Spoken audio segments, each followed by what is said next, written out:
Good afternoon. I'm going to go through the spinal cord and spinal nerves lab, which for our class is lab 6, but is often lab 10.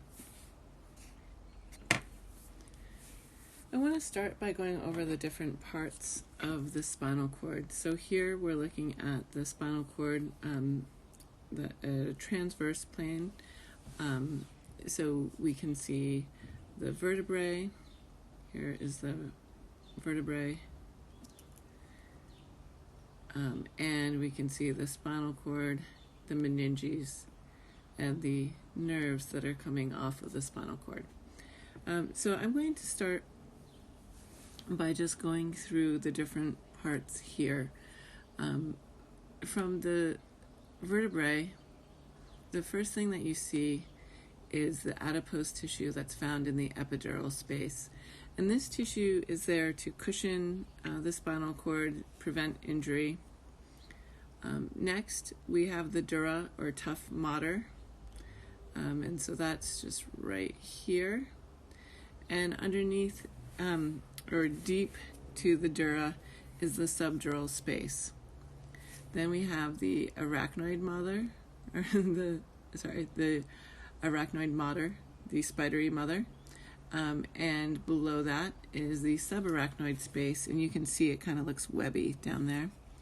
And then last but not least, we have the pia mater. So remember, dura, arachnoid, and pia are the three meninges that we learned in the brain, and these meninges carry through to the spinal cord.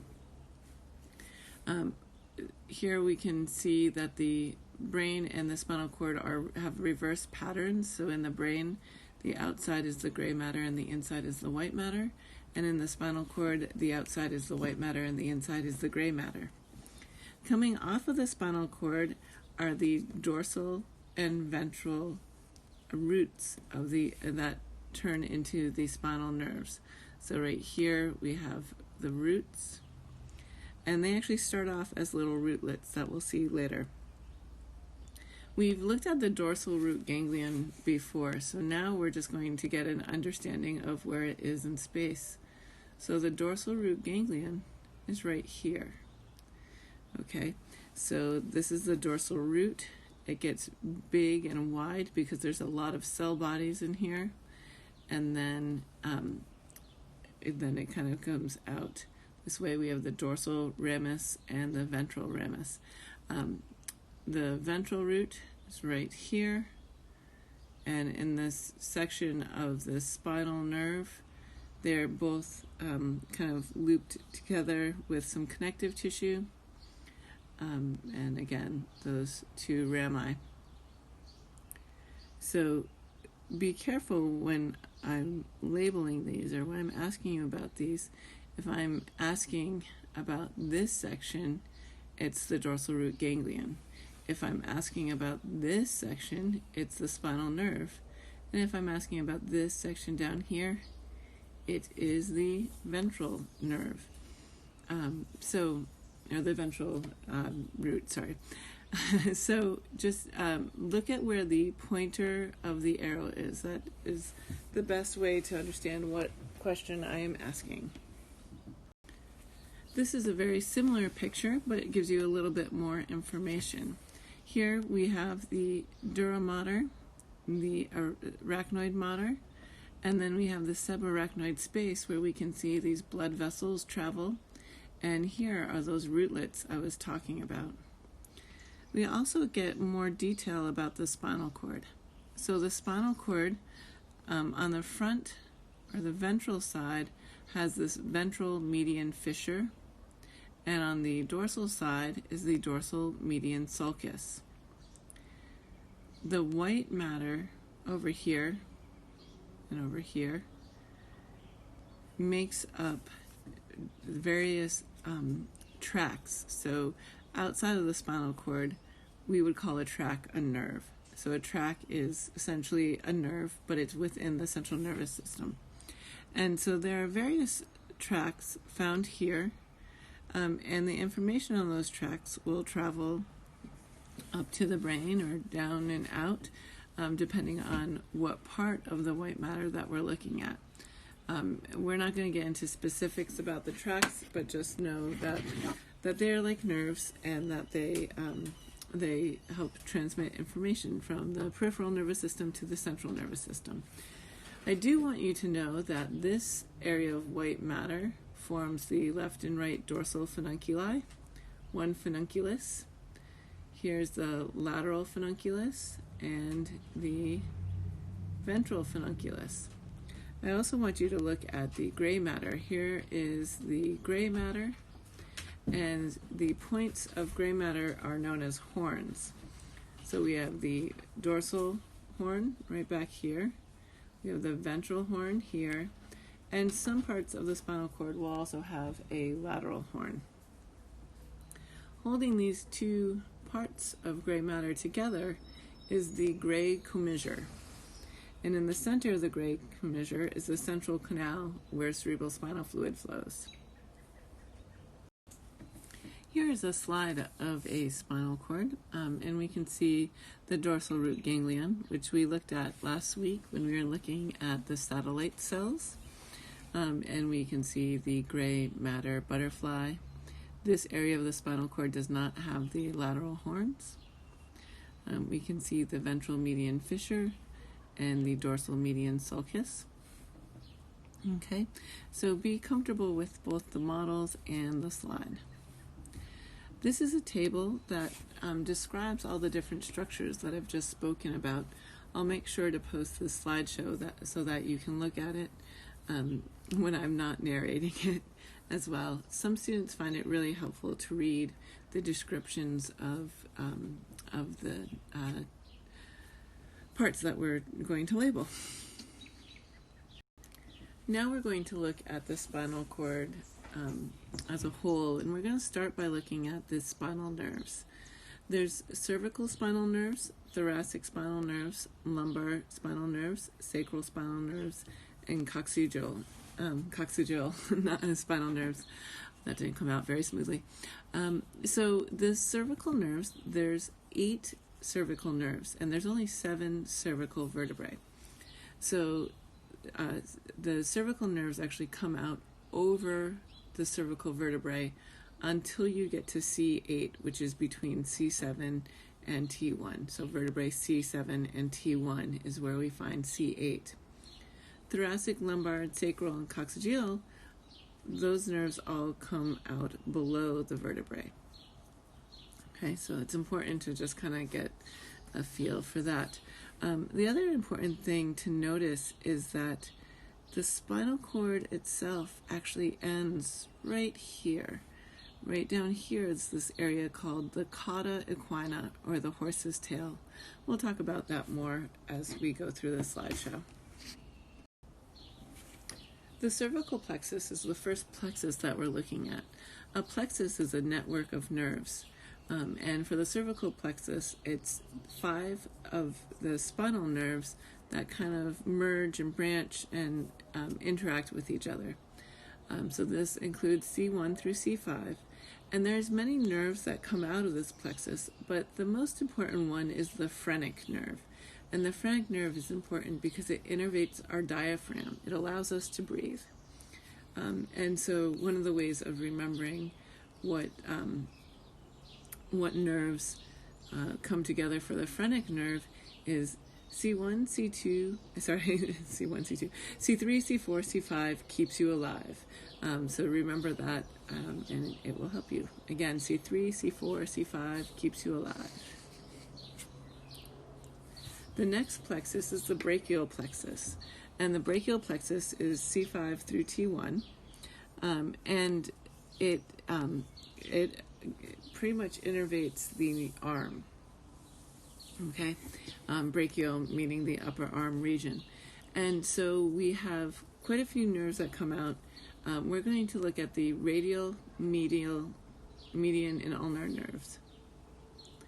So we can see these here. So the radial is the most lateral nerve because the radius is the lateral bone. The median nerve is the one in the middle. And then the one that's the most medial is the ulnar nerve. So we have the ulnar, median, and the radial nerves.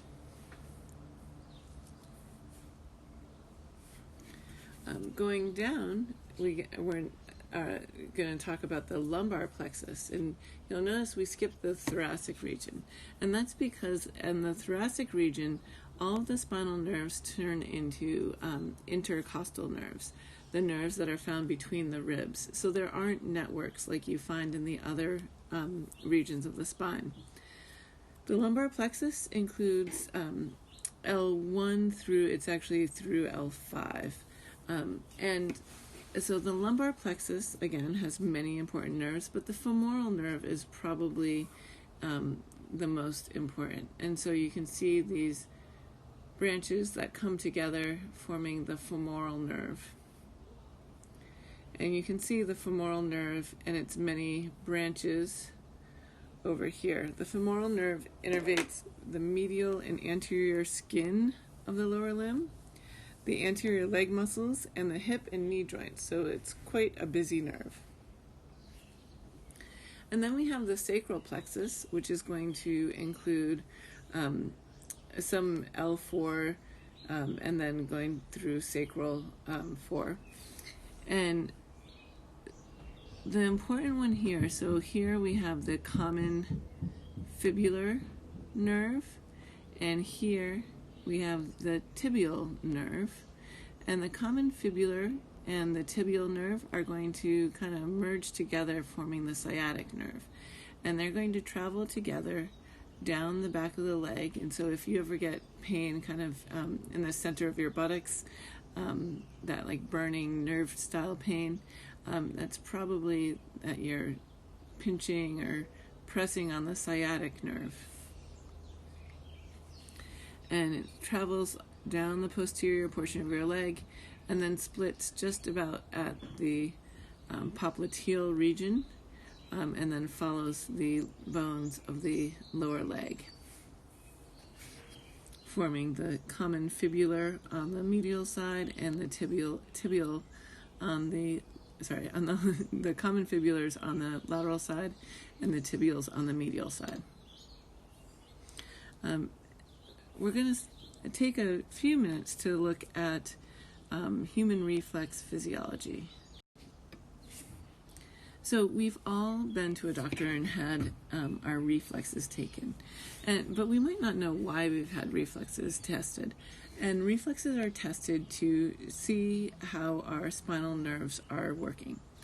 And so here's the patellar reflex, when the patellar tendon, which is the tendon below the kneecap, that comes from the quadriceps, so the muscles right here, when that patellar tendon is stretched, it's going to send a signal up to the spinal cord and comes back down, and that signal is going to tell this muscle to contract.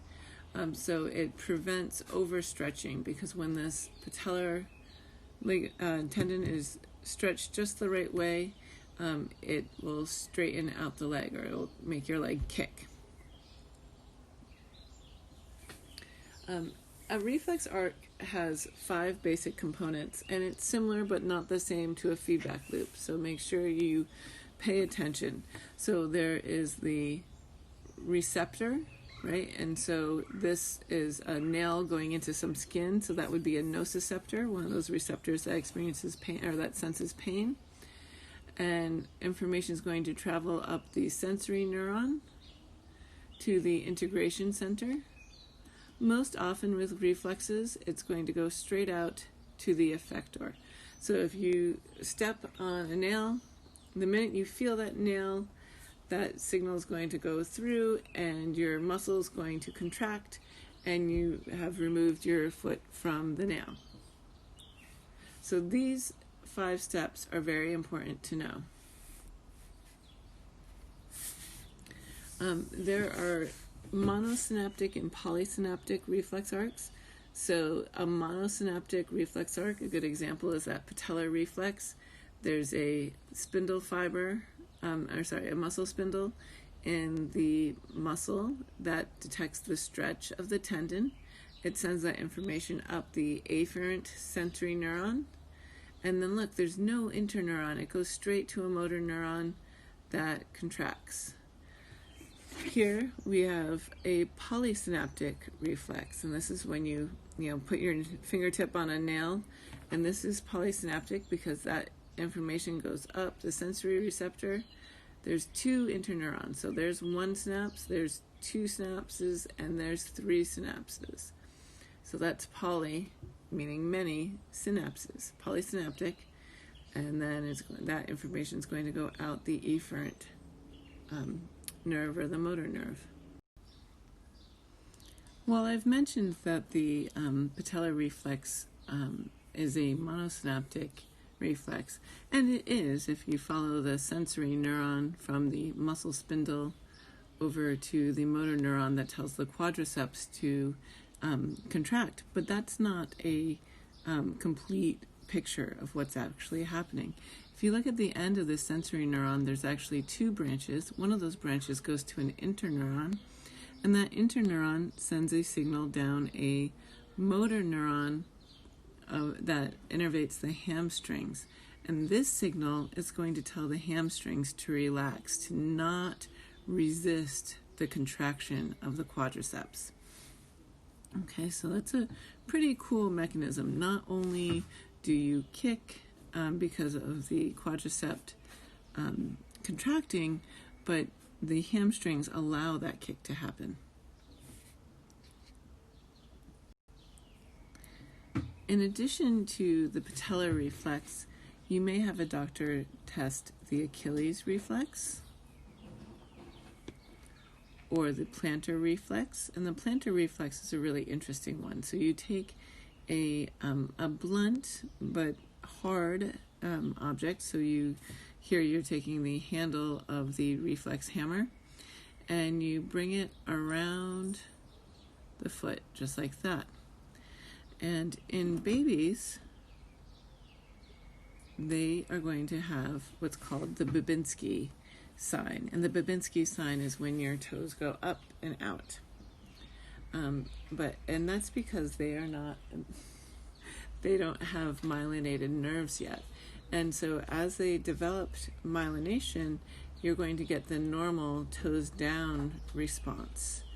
But an adult that exhibits the Babinski sign may be indicating a problem with myelination. So Lou Gehrig disease, you'll see Babinski sign, some brain tumors, meningitis, multiple sclerosis, spinal injuries. So, but